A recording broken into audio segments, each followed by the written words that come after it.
గత కొద్ది రోజులుగా ఒక ప్రచారం అయితే ఏపీ రాజకీయాల్లో సాగింది. ఏపీ పీసీసీ చీఫ్ వైఎస్ షర్మిలకు రాజ్యసభ పదవి ఖాయమని కాంగ్రెస్లో విలీనం చేసిన సందర్భంగా కాంగ్రెస్ హైకమాండ్ ఇచ్చిన మాటను నిలబెట్టుకుంటోందని అంతా అనుకున్నారు. అంతేకాదు షర్మిలకి ఇన్నేళ్ల తర్వాత చట్టసభలో అవకాశం దక్కుతుందనుకున్నారు. అది కూడా 6 ఏళ్ల పాటు కొనసాగే రాజ్యసభ సీటు అంటే ఆమె రాజకీయ దశ మారిపోతుందని కూడా భావించారు. కానీ చివరికి కాంగ్రెస్ హైకమాండ్ తీసుకున్న నిర్ణయం అయితే ఆమెకు మొండి చేయి చూపినట్లయింది. కాంగ్రెస్ పార్టీ కర్ణాటక నుండి జూన్ 2026లో జరగబోయే రాజ్యసభ ఎన్నికల తుది అభ్యర్థుల జాబితాను ప్రకటించింది. ఆ జాబితాలో షర్మిల పేరు ఉంటుందని భావించినా ఆమె పేరు లేకుండానే జాబితా రిలీజ్ కావడం విశేషం.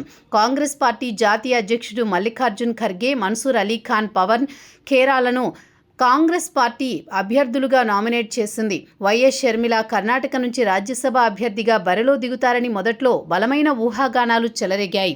కాంగ్రెస్ నాయకత్వం గతంలో ఈ ఆలోచనకు సానుకూలంగా స్పందించినప్పటికీ చివరికి కాంగ్రెస్ అగ్రనాయకత్వం ఈ విధంగా నిర్ణయం తీసుకుంది. దాంతో షర్మిల రాజ్యసభకి ఎన్నికయ్యే అవకాశాన్ని దక్కించుకోలేకపోయారు. ఇదిలా ఉంటే దేశంలో కాంగ్రెస్ పార్టీ అధికారంలో ఉన్న రాష్ట్రాలు కేరళతో కలిపితే 4, మిత్రులతో కొన్ని చోట్ల అధికారం పంచుకున్నప్పటికీ అక్కడ రాజ్యసభ సీట్లు దక్కేది పెద్దగా ఉండదు. ఈ క్రమంలో కాంగ్రెస్కి దక్కే అతి కొద్ది సీట్లలో పోటీ చేస్తే చాలా భారీగా ఉంటుంది. దాంతోనే షర్మిల వంటి వారికి అవకాశాలు కల్పించలేకపోతున్నారంటున్నారు. నిజానికి 2024లోనే షర్మిల రాజ్యసభ సీటు ఆశించారు. కానీ అప్పట్లో ఆమె పార్టీలో చేరి కేవలం 6 నెలలు మాత్రమే అయింది కాబట్టి వెనకన పెట్టారు అంటే ఆలోచించొచ్చు. ఈసారి ఆమెకి ఖచ్చితంగా సీటు దక్కుతుందనుకున్నారు. కానీ చివరికొస్తే షాక్ ఇచ్చారు.